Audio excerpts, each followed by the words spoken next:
Hörmətli dinləyicilər, dəyərli müəllimlər, əziz valideynlər və məktəb icmasının hörmətli üzvləri. Bugün Gələcəyin İşığı FM radyosunun efirindən səslənən veriliş sadəcə bir xatırlatma deyil. Bu efir, tarixi yaddaşın elmi əsaslarla yenidən düşünülməsi, milli mənəvi irsin məsuliyyətlə qorunması və gələcək nəsillərin vətənpərvərlik ruhunda formalaşdırılması məqsədini daşıyan mühüm bir maarifçilik platformasıdır. Bugün biz zamanın sınavından çıxmış iki şəxsiyyətin Azərbaycan Respublikasının milli qəhrəmanları, leytenantlar Səfəralı Məmmədovun və İbrahim Məmmədovun şəhidlik zirvəsinə ucaldıqları tarixləri ehtiramla yad edirik. Bu tarixlər təkcə bir təqvim deyil. Onlar dövlətçilik şuurunun, milli təhlükəsizlik anlayışının və vətəndaş məsuliyyətinin canlı ifadəsidir. Verilişi sizinlə birlikdə aparan şəxs Lənkəran rayon Yuxarı Nüvədikən Tam Orta Ümumi Təhsil Məktəbinin 8B sinif şagirdi Leyla Əhmədzadədir. Mən bu efirdə bir şagird kimi yox, milli yaddaşın daşıyıcısı olan bir vətəndaş mövqeyində danışmağa çalışacağam. Məqsədim tarixi faktları elmi ardıcıllıqla təqdim etmək, şəhidlik anlayışının mahiyyətini dərinliklə izah etmək və bu fədakarlıqların bugünkü müstəqil Azərbaycan cəmiyyətindəki rolunu sistemli şəkildə təhlil etməkdir. Hörmətli dinləyicilər, Azərbaycan Respublikasının müstəqillik yolunda qarşılaşdığı ən ağır sınaqlardan biri 20-ci əsrin sonlarında baş verən hərbi siyasi proseslər olmuşdur. Bu proseslər fondunda formalaşan milli ordu qısa zaman kəsiyində peşəkarlıq, vətənpərvərlik və fədakarlıq prinsipləri üzərində qurulmuşdur.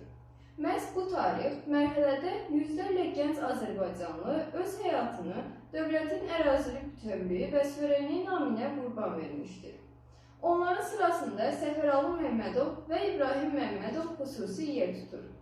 Səfəralı Məmmədovun 1992-ci ildə şəhid olması Azərbaycanın müstəqilliyinin hələ ilkin mərhələsində qarşılaşdığı təhlükənin miqyasını aydın şəkildə göstərir. Həmin dövrdə hərbi strukturlaşma prosesi tam başa çatmamış, maddi-texniki təminat məhdud, şəxsi heyətin hazırlıq səviyyəsi isə qeyri-bərabər idi. Belə mürəkkəb şəraitdə leytenant rütbəsi daşıyan bir zabitin döyüş bölgəsində göstərdiyi iradə, psixoloji davamlılıq və liderlik bacarığı hərbi elmin əsas prinsiplərinə tam uyğun idi. Onun fəaliyyəti hərbi taktiki real döyüş şəraitində tətbiqinin nümunəsi kimi qiymətləndirilə bilər. Elmi yanaşma ilə desək, şəhidlik fenomeni yalnız fərdi qəhrəmanlıq aktı deyil, eyni zamanda sosial-mənəvi sistemin funksional elementidir. Səfəralı Məmmədovun simsalında biz bu fenomeni bütün komponentlərini müşahidə edirik. Motivasiya, məqsədə yönlük, kollektiv məsuliyyət və ali vətəndaşlıq mövqeyi onun şəhidliyi Azərbaycan cəmiyyətində milli həmrəyliyin güclənməsinə, ordu nüfuzunun artmasına və gələcək gənclər arasında vətənpərvərlik dəyərlərinin möhkəmləndirilməsinə mühüm töhfə vermişdir. İbrahim Məmmədovun 1994-cü ildə şəhid olması isə artıq daha sistemli hərbi əməliyyatlar dövrünə təsadüf edir.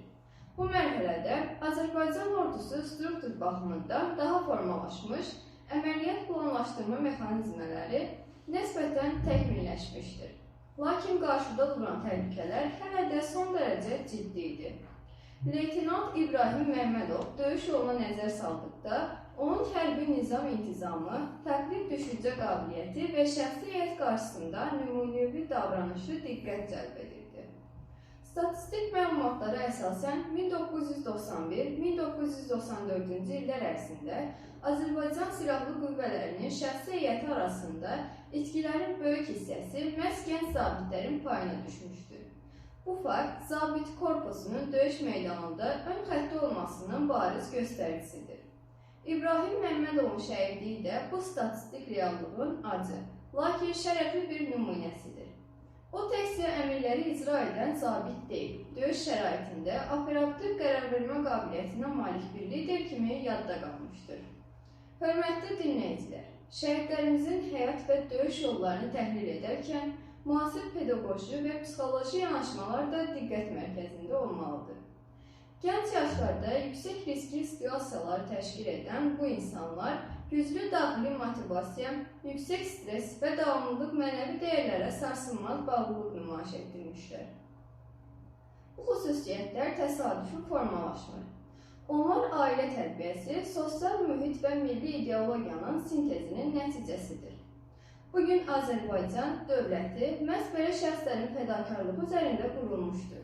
Dövlətçilik nəzəriyyəsinə görə hər bir suveren dövlətin davamlılığı, onun vətəndaşlarının milli kimlik şuurunun və dövlət marağına sədaqətindən asılıdır. Səfəralı Məmmədov və İbrahim Məmmədov bu sədaqətin ən ali nümunəsindəndir. Eyni zamanda bu şəhidlik tarixləri bizə mühüm bir elmi nəticə çıxartmağa imkan verir. Milli təhlükəsizlik anlayışı yalnız hərbi güclə məhdudlaşmır. O, təhsil maarifləndirmə və tarixin yaddaşının qorunması kimi komponentləri ilə əhatə edir. Məktəb radiosu kimi platformalar isə bu yaddaşın gənc nəsillərə ötürülməsində əvəzsiz rol oynayır.